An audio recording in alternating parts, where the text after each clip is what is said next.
Jangan lupa like and subscribe channel ini. Assalamualaikum warahmatullahi wabarakatuh.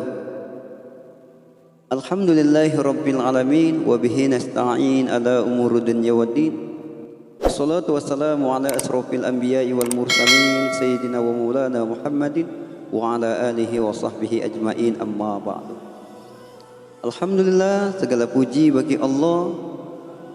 Hendaknya kita banyak bersyukur kepada Allah dengan mengucapkan hamdalah. Alhamdulillahi rabbil alamin. Segala puji bagi Allah. Salawat teriring salam, marilah kita sanjung agungkan kepada junjungan baginda Nabi besar Muhammad sallallahu alaihi wasallam. Allahumma salli ala sayyidina Muhammad wa ala ali sayyidina Muhammad. Semoga kelak kita akan mendapatkan syafaatnya nanti di hari kiamat. Amin ya rabbal alamin. Pada kesempatan kali ini saya akan memberikan sedikit ilmu dan menyampaikan satu buah hadis mengenai tidak akan bergeser telapak kaki seorang hamba di sisi Tuhannya sebelum ia ditanya dengan lima hal. Apa sajakah itu? Rasulullah sallallahu alaihi wasallam bersabda, "La tazulu qadama ibni Adam yaumal qiyamah min indi rabbih hatta yus'alu an khamsin."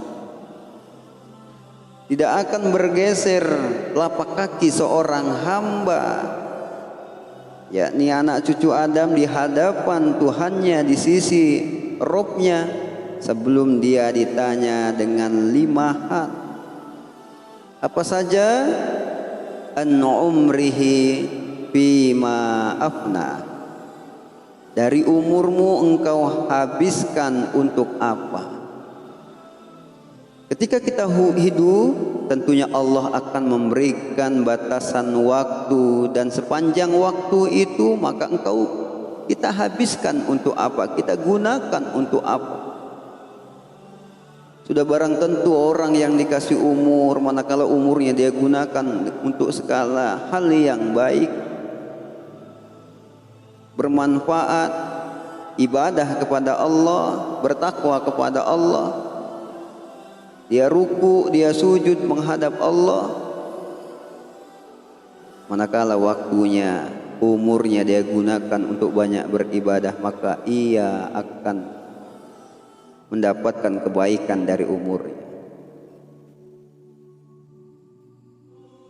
Manakala yang kita peroleh dari umur kita tidak ada satu kebaikan pun, sehingga kita fokus untuk mengejar dunia dan dunia.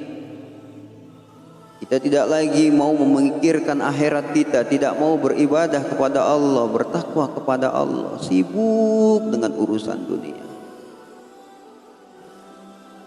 Maka kelak kita akan dibinasakan oleh dunia. Maka Allah akan tanya, umurmu engkau habiskan untuk apa? Baru kita ingat, oh iya ya, umur saya.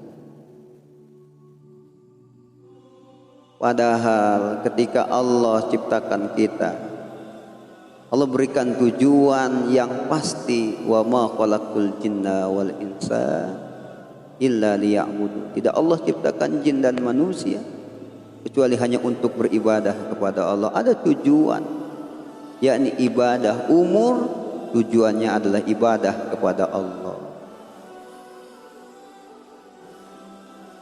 Oleh karenanya, walaupun masih muda, maka pergunakan umur ini sebaik mungkin. Jika balik, sudah punya kewajiban untuk taat kepada Allah, habiskan untuk beribadah kepada Allah. Memang sulit, tapi insya Allah dengan bimbingan Allah, Allah akan menuntun kita sampai akhir hayat kita dalam kebaikan dan ketaatan. Manakala kita tidak sibuk dengan ketaatan, dibalik oleh iblis, oleh setan. Ambillah, carilah harta sebanyak mungkin, engkau akan kaya, engkau akan bisa membeli sesuatu. Dia cari, sibuk mencari dunia. Maka habis waktunya untuk dunia. Ketika dia sudah mencari dunia, apakah dia puas? Tidak. Disengsarakan oleh dunia sampai mati. Memang tidak bisa dipungkiri bahwa setiap yang bernyawa pasti akan mati. Kullu nafsin dha'iqatul maut. Setiap yang bernyawa pasti akan mati. Maka kelak umur ini akan ditanya, dari umurmu engkau habiskan hari demi hari untuk apa? Adapun pertanyaan yang kedua yang Allah tanya kelak dari kita, wa ansababih fima ablah, dari waktu mudamu engkau gunakan untuk apa? Mengapa yang ditanya waktu muda?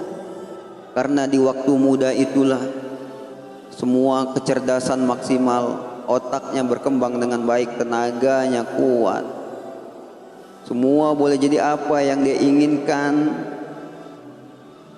semua panca inderanya maksimal. Maka sudah barang tentu semua kenikmatannya maksimal. Di kapan? Di waktu muda. Manakala waktu muda kita habiskan untuk taat kepada Allah, gemar beribadah, sudah barang tentu di waktu mudanya pun akan terbiasa, di waktu tuanya pun akan terbiasa untuk beribadah. Manakala di waktu muda terbiasa untuk maksiat, boleh jadi di akhir dari kematian kita pun sulit kita untuk taat kepada Allah. Kenapa? Di waktu muda menanam benih dengan benih yang jelek. Sudah tidak terbiasa dengan ibadah, di waktu tuanya boleh jadi sulit kita untuk gemar pula beribadah. Bahkan Allah memberikan sanjungan penghargaan yang besar untuk pemuda yang gemar beribadah kepada Allah. Sebagaimana Rasulullah sallallahu alaihi wasallam bersabda, sab'atun yudhilluhumullahu fi dhillatin yawma la dhilla illa dhilluh. 7 golongan kelak akan mendapatkan naungan di sisi Allah di hari kiamat, di mana tidak ada naungan kecuali dari naungannya. Salah satunya wasabun sana'a fi ibadatillah, pemuda yang gemar beribadah kepada Allah. Boleh jadi waktu muda teman-teman yang lain dihabiskan untuk mabuk-mabukan, boleh jadi berjudi, minuman keras dan lain sebagainya, bermaksiat ya kepada Allah. Di sisi lain ada pemuda, alhamdulillah orang tuanya paham, daripada ia kena di pergaulan, lebih baik anak saya masukkan pesantren, besar harapan dia menjadi anak yang soleh-solehah, tumbuh kembang dengan kembang yang baik.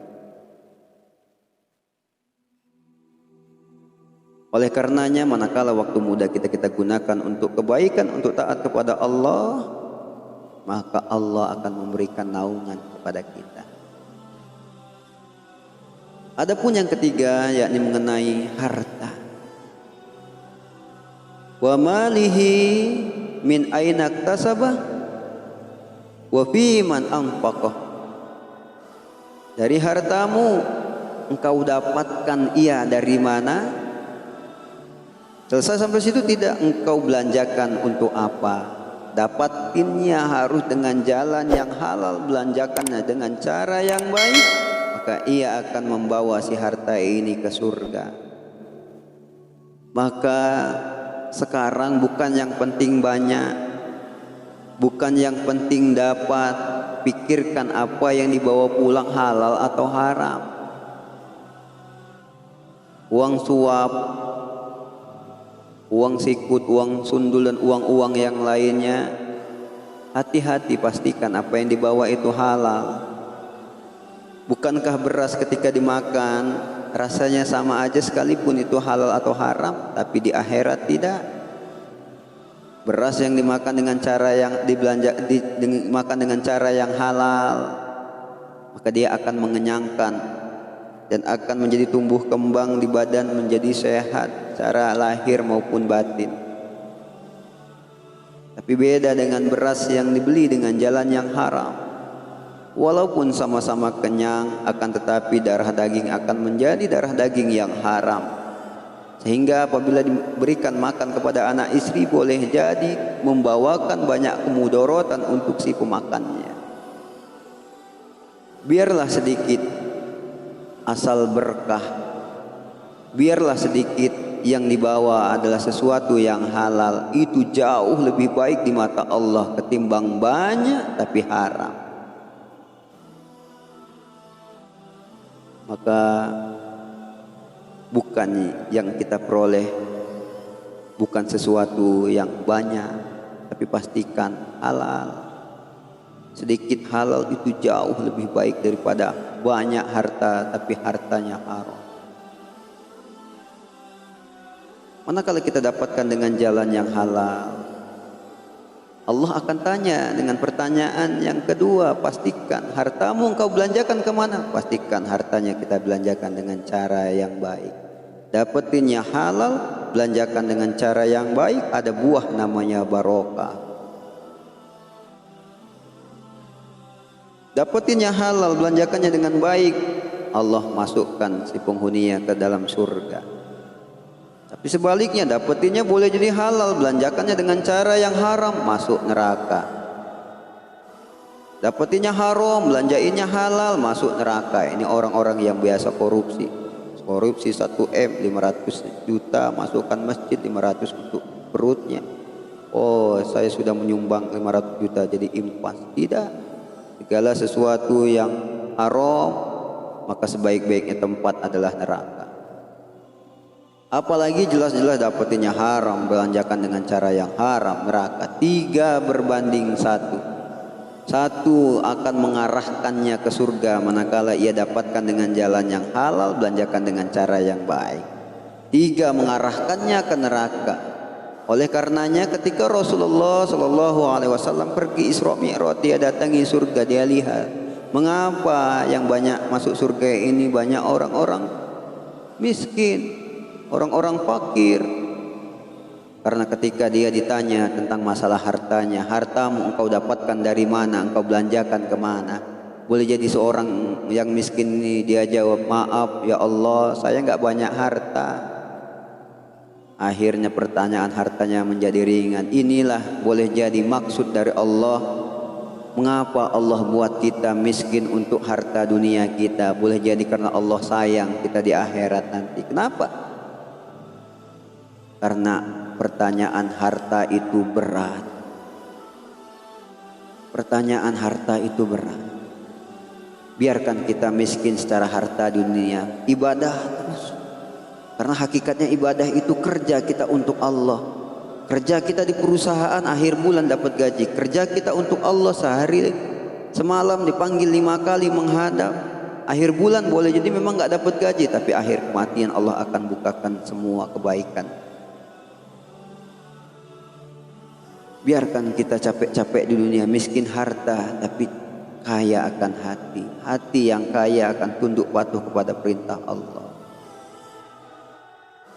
Ini boleh jadi maksud mengapa Allah buat kita miskin di dunia. Asal dia mau taat, Allah akan bahagiakan dia di surga nanti. Boleh jadi ketika kita diberikan kenikmatan harta, berkelimang dengan harta, kita dibuat lalai, dibuat sibuk, lupa akan ibadah. Serasa dunia adalah surganya. Ketika dicari hartanya 7 turunan tidak akan habis dimakan. Tapi ingat ketika dia kelak dihisap nanti di hari kiamat, ditimbang tentang hartanya, satu persatu ditimbang. Engkau dapatkan dengan cara apa, kau belanjakan kemana. Ini yang boleh jadi yang menghambat orang-orang kaya susah untuk masuk surga karena pertanyaan hartanya. Ingat, pertanyaan harta itu wa malihi min aina iktasabah wa fima anfaqah. Engkau dapatkan hartamu dari mana, engkau belanjakan ke mana. Adapun yang kelima, wa madza amila fima alima. Ketika Allah berikan ilmu untukmu, ilmumu engkau amalkan untuk apa? Apakah dengan ilmu itu engkau mengharamkan apa yang Allah haramkan, menghalalkan apa yang Allah halalkan, ataukah sebaliknya, mengharamkan apa yang Allah halalkan, menghalalkan apa yang Allah haramkan? Engkau berfatwa sesuka maumu, engkau berfatwa dengan pesanan-pesananmu. Ada uang, berfatwa. Apakah dengan ilmumu engkau telah mengajak umat untuk taat kepada Allah, ataukah dengan ilmumu engkau menjerumuskannya dari ketaatan kepada Allah? Ilmumu engkau amalkan untuk apa? Mudah-mudahan dari apa yang dimiliki oleh Al-Fakir, mudah-mudahan walaupun sedikit beramal, walaupun sedikit mau diamalkan, walaupun boleh jadi tidak ada jamaahnya, tapi mudah-mudahan ini sarana untuk mengapresiasi apa yang dimiliki oleh Al-Fakir walaupun cuma sedikit. Doakan semoga channel ini bermanfaat. Boleh jadi yang bicara ini suatu saat tidak akan bicara lagi, tapi setidaknya channel YouTube ini akan menjadi jariah Al-Fakir untuk selalu berdakwah dengan ilmu. Mudah-mudahan Allah jauhkan dari ilmu yang tidak bermanfaat, harta yang tidak barokah, umur yang banyak maksiat. Mudah-mudahan pemirsanya Allah jadikan pemirsa yang budiman, pemirsa yang taat kepada Allah, bertobat kepada Allah, mau kembali kepada Allah. Nah, suatu saat cepat atau lambat kita akan kembali kepadanya, siap atau tidak siap. Mau kaya, mau miskin, mau cantik, ganteng, jelek, semua pasti akan menghadap Allah. Pergunakanlah waktu kita, umur kita, masa muda kita, harta kita, ilmu kita semata-mata untuk mendekatkan diri kepada Allah. Dan tolong ajak teman-teman kita yang belum taat kepada Allah, rangkul mereka bahwasanya kesempatan surga masih terbuka lebar selagi ia mau datang kepada Allah. Rahmat Allah lebih besar daripada murkanya, kasih sayang Allah lebih besar daripada azabnya. Ketika kita takut dengan harimau, maka larilah sejauh-jauh. Tapi ketika kita takut kepada Allah, maka dekatilah Allah sedekat-dekatnya. Mudah-mudahan channel ini bermanfaat. Jangan lupa bagikan channel ini agar dapat memberikan kemaslahatan untuk umat. Jangan lupa menekan tombol subscribe. Semoga amal ibadah kita semua diterima oleh Allah Subhanahu wa taala. Saya akhiri, billahi taufiq wal hidayah. Wassalamualaikum warahmatullahi wabarakatuh.